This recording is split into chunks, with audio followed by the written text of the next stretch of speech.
ഈയിടെ ഞാൻ തന്നെ എഴുതി ഞാൻ തന്നെ ട്യൂൺ ചെയ്ത ഒരു സാധനം ഉണ്ട്. എന്നാ പിന്നെ സാറിന് കേൾക്കാൻ വേണ്ടി ആ പാട്ടൊന്ന് ഒന്ന് പഠിക്കേ. പുഷ്പ പുഷ്പ പുഷ്പ പുഷ്പ പുഷ്പ പുഷ്പ പുഷ്പ പുഷ്പ.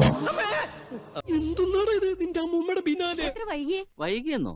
പുഷ്പ പുഷ്പ പുഷ്പ പുഷ്പ പുഷ്പ പുഷ്പ പുഷ്പ പുഷ്പ പുഷ്പ പുഷ്പ പുഷ്പ സക്സസ്. പുഷ്പ പുഷ്പ പുഷ്പ പുഷ്പ പുഷ്പ. ഇത് തീർന്നില്ലേ? ഞാനിത് തിന്നല്ല.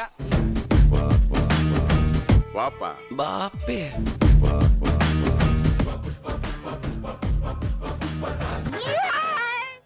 ഇങ്ങനൊരു പുതിയ സ്റ്റൈലിലാണ് നമ്മൾ ഈ പാട്ട് പാടാൻ പോകുന്നത്. എങ്ങനെയുണ്ട്?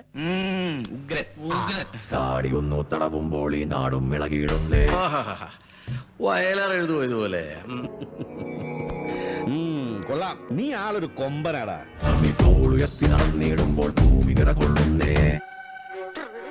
എല്ലാമുണ്ടേ പുഷ്പയ്ക്ക്, എന്നാ ചിലതോ ഇല്ല.